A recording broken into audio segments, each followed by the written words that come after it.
Bites and डिलाइट्समध्ये मी प्रज्ञा तुम्हा सर्वांचं मनापासून स्वागत करते। आज आपण बघणार आहोत शंकरपाळे रेसिपी। तर तुम्हाला दिवाळीतच शंकरपाळे बनवलं पाहिजे हे काही गरजेचं नाही।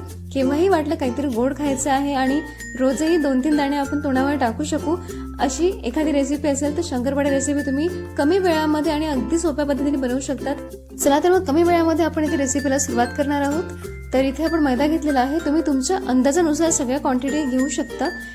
इथे मी अर्धा किलो मैदा घेतलेला आहे आणि तुम्हाला कितपत गोड हवा आहे तेवढी तुम्ही यामध्ये साखरेची पिठी करून ऍड करायची आहे आणि त्यामध्ये घालायचं आहे तुपाचं किंवा मग डालड्याचं मोहन। डालडा छान गरम करायचा आणि त्यानंतर यामध्ये ओतायचा। डालड्याऐवजी तुम्ही तुपाचा वापर करू शकता। तूप जास्त प्रमाणामध्ये घ्यायचं आणि ते छान कडकडीत गरम करायचं। त्यानंतरच यामध्ये मोहन घालायचं आणि सगळं साहित्य एकजीव करून घ्यायचं। या प्रकारे मुठीमध्ये पिठाचा गोळा करून बघायचा। होत असेल तर हे पीठ परफेक्ट आहे भिजवण्याकरता। थोडं थोडं पाणी घालायचं आणि त्यानंतर या प्रकारे कणकेसारखा घट्ट असा गोळा तयार करून घ्यायचा। साधारण 10 मिनिटं आपण या पिठाला रेस्ट करायला ठेवणार आहोत। त्यानंतरच आपण याचे शंकरपाळे बनवणार आहोत। मैदा छान सेट झालेला आहे। त्यातलाच एक छोटा गोळा घ्यायचा आणि पीठ न लावता लाटून घ्यायचं आहे। तुम्ही थोडंसं तेल लावू शकता सरफेसला जेणेकरून मैदा हा खाली चिकटणार नाही। त्यासाठी म्हणून तुम्हाला तेल लावणं गरजेचं आहे। त्यानंतर जाडसर अशी पोळी लाटून घ्यायची आहे। पातळ पोळी लाटली की शंकरपाळे जेव्हा आपण तळतो तेव्हा ते कडक होतात आणि चावण्याकरता सुद्धा हे कठीण जातात। तर इथे आपण चाकूच्या साहाय्याने शंकरपाळे कापून घेणार आहोत। चाकूला थोडंसं तेल लावायचं आहे जेणेकरून ते पीठ चाकूला चिपकता कामा नये।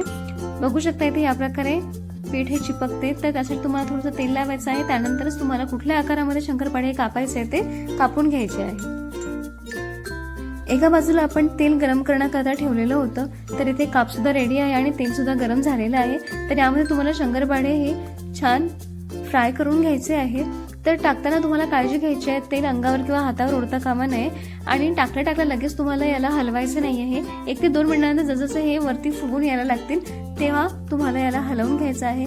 ज्या रंगावर तुम्हाला शंकरपाळे तळायची आहेत त्या रंगावर तुम्ही तळून घ्या।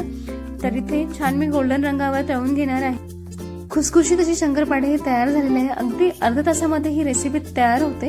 तुम्हाला याला काहीही वेळ लागणार नाही आहे। तर इथे तुम्ही शंकरपाळ्यांचा आवाज बघू शकता। खुसखुशीत शंकरपाळे हे तयार झालेले आहे। झटपट होणाऱ्या शंकरपाळे रेसिपी तुम्हाला कशी वाटते नक्की कळवा। रेसिपी आवडली असेल तर लाईक करा। चॅनलवर नवीन असाल तर सबस्क्राईब सुद्धा करा।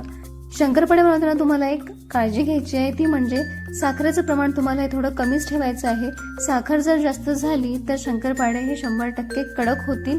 त्यामुळे ही काळजी नक्की घ्या आणि ही रेसिपी बनवून बघा। रेसिपी आवडली असेल तर लाईक करा। सोबतच नवीन असाल तर चॅनलला सबस्क्राईब करा। तोपर्यंत नवनवीन रेसिपीज बनवत चला, बघत चला आणि खात राहा। भेटूया पुढच्या रेसिपीमध्ये।